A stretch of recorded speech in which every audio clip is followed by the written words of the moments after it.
김태효 국가안보실 1차장이 지난 16일 KBS 뉴스에 출연해 일본의 과거사와 관련한 언급을 했습니다. 과거사 문제에 대해서 일본이 또 고개를 돌리고 필요한 말을 하지 않으면 또 거기에 대해서 엄중하게 따지고 변화를 시도해야겠지만 중요한 건 일본의 마음이죠. 마음이 없는 사람을 다그쳐서 억지로 사과를 받아낼 때 그것이 과연 진정한가. 해당 발언 이후 야당에서는 친일 매국 정권이라는 비난이 터져나왔습니다. 논란이 일자 대통령실은 해명에 나섰습니다. 대통령실 고위 관계자는 한국이 적극적 역할을 펴는 모습을 경외하게 만듦으로써 일본의 마음을 움직일 수 있어야 한다는 취지라고 설명했습니다. 그러면서 1965년 한일 국교 수립 이후에 수십 차례에 걸쳐서 일본 정부의 공식적인 과거 식민 지배에 대한 사과가 있었다며 그러한 사과가 피로감이 많이 쌓여 있다고 덧붙였습니다. 이러한 해명은 논란에 불을 지폈습니다. 대통령실에서 배려해야 될 것은 대일본 제국 천황이 아니라 대한민국 국민의 마음입니다. 일본 국민의 마음을 살필 게 아니라 우리 국민의 마음을 살피시길 바라고. 조국혁신당도 전날 논평에서 일본이 사과를 할 마음이 없으니 알아서 요구도 하지 않았다는 뜻으로 읽힌다며 중요한 것이 대한민국 국민의 마음이 아니라 일본의 마음이라고 주장하는 자는 대한민국 안보사령탑에 있을 자격이 없다고 말했습니다. 과거사를 언급하지 않아서 일본 언론들이 이례적이다 이렇게 평가를 하고 있습니다.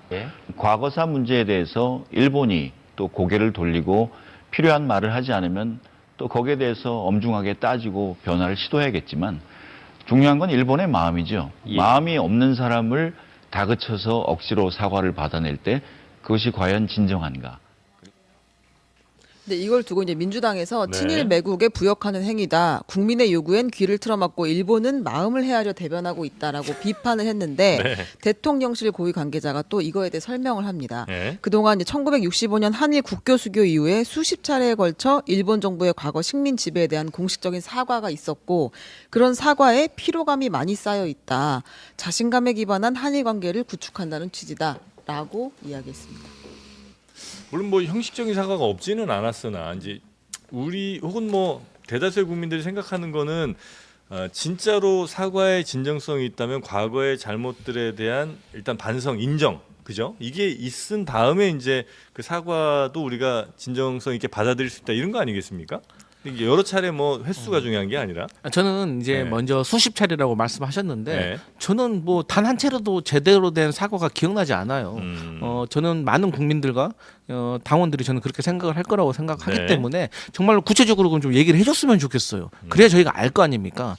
아니 그리고 이제 앞서서 이분이 이제 김태효 차장께서 하신 말씀이 그거 아니에요. 쉽게 말해서 우리가 이제 체급이 커지고 대등한 관계니까 우리 그런 컴플렉스 갖지 말자 좀 이런 식인 것 같은데 저는 오히려 우리가 대등한 관계가 됐으니까 오히려 당당하게 얘기해야 되는 것이 아닌가. 오히려 그 같은 위치나 같은 레벨이 되지 못할 때 말 못하는 거예요. 네. 하지만 우리가 국력이라든지 여러 가지 어떤 상황이 일본과 비교해서 전혀 뒤처지지 않기 때문에 이제는 오히려 당당하게 말을 해야 되는 것이 아닌가. 그게 윤석열 정부가 한일 관계를 좋게 개선하려고 하는데 저는 시작이라고 생각을 하고 네. 그냥 가까운 그리고 이제 이게 말에만 김태효 차장께서 많이 노력을 했다고 하시는데 당장 최근에만 하더라도 이 사독 광산 문제가 문제된 거 아니겠어요? 그러니까 강제 동원과 관련된 얘기에 대해서 우리가 제대로 된 어필을 하지 못한 거 아니에요. 그래서 저는 이런 것들이 정말 어떤 국민을 상대로 하는 공직자인가. 저는 공직자들한테 급여를 주는 이유가 국민을 대신해서 외교 당국자로서 그런 얘기가 가서 하라고 하는 거거든요. 그리고 제대로 된 역할을 하라고 하는 건데 저는 이런 식의 인식 자체가 조금 잘못된 것이 아닌가 좀 생각되네요. 네. 그 발언이 그 워딩도 굉장히 좀 조심스럽게 쓸 필요는 있잖아요. 저도 김태효 차장이 방송 중에 나와서 한 얘기를 네. 다시 대통령실 관계자가 그와 관련해서 부연 설명을 하는 상황이 연출됐다는 것 자체가 굉장히 좀 이례적이고 그만큼 발언에 좀 오해의 소지가 있을 만한 얘기를 네네네. 했다라고 생각했기 때문에 고위 관계자가 또 나와서 설명한 것 아니겠어요? 그래서 김태효 차장의 발언이 국민들이 들으시기에 네. 이렇게 뭐 썩 좋게 들리지는 않았을 것 같다라고 생각합니다. 그래서 대통령실 고위 관계자가 다시 얘기를 했는데 사실 우리 정부가 갖고 있는 그 일본 관계에 대한 인식은 네. 누구나 다 알고 있는 것처럼 과거에 너무 매몰되지 말고 현재와 미래로 가자. 특히 이 미래로 가자는 쪽에 방점이 있는 거잖아요. 네. 그런 부분들도 종합적으로 평가해서 대통령 선거에서 저는 윤석열 대통령을 찍었다고 생각합니다. 그게 뭐 0.73%포인트 차의 아주 근소한 차이긴 했지만 그래서 우리 정부에 대해서 지나치게 공세적으로 뭐 정치적으로 친일몰이를 하는 것은 그것도 우리 그 미래로 가는데 좋은 태도는 아니라고 생각합니다. 여튼 우리 정부가 갖고 있는 것은 네. 과거와 관련해서 계속 너무 하나하나 따지다 보면 더 건전한 미래로 갈 수 없으니 이제 과거와 관련해서는 어느 정도는 마무리를 하고 가자라는 측면에서 나오는 발언들이라고 생각해요. 네. 이것에 대해서 부족하다라고 생각하는 국민들 분명히 있겠죠.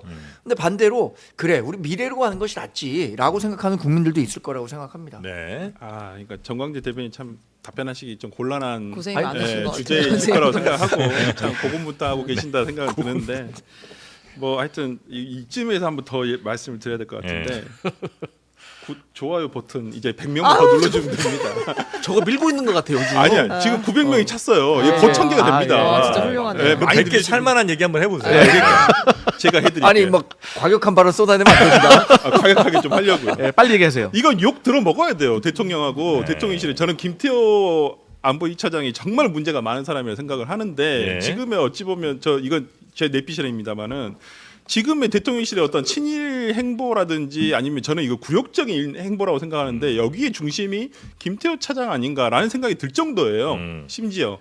근데 지난번 우리가 방금 그 싱크에서도 봤다시피 KBS 저도 저 뉴스를 라이브로 보고 있었는데 네. 너무 그러니까 잠이 확 깨더라고 진짜 보면서 밤에 저게 심야 시간에 하는 건데 그래요?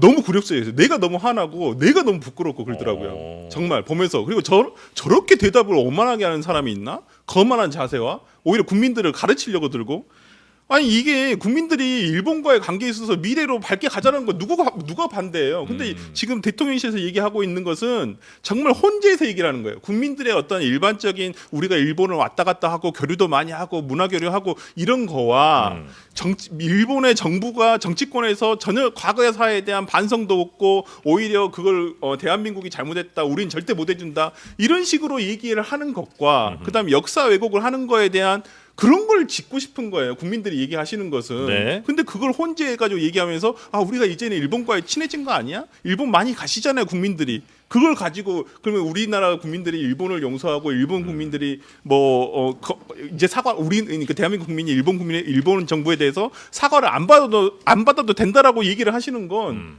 이건 우리나라 국민의 마음을 전혀 헤아리지 못하는 거죠. 중요한 건 대한민국 국민의 마음이지 일본의 마음이 아니에요. 근데 이제 조금 우려스러운 게 네. 민주당 입장에서 봤을 때는 네. 이 김태호 이분이 윤석열 대통령의 외교와 관련된 과외 선생님 같은 역할을 하신다는 그런 역할을 하시는 분이기 때문에 굉장히 저희가 중요한 역할인 것 같긴 해요. 그럼요. 네. 이분이 되게 MB 정부 때도 41살에 아마 비서관 됐을까요? 그래서 나름대로 일본 통입니다. 이분이. 네네네. 예, 그건 잘 알고 있는데 어쨌든 이분이 윤석열 대통령에게 미치는 영향이 상당히 크다는 거. 그게 되게 저는 우려스럽고 또한 지금 우리나라의 정서 일본과 관련 정서 되게 예민해요. 왜냐하면 지금 위안부 할머니들도 지금 생존해 계시잖아요.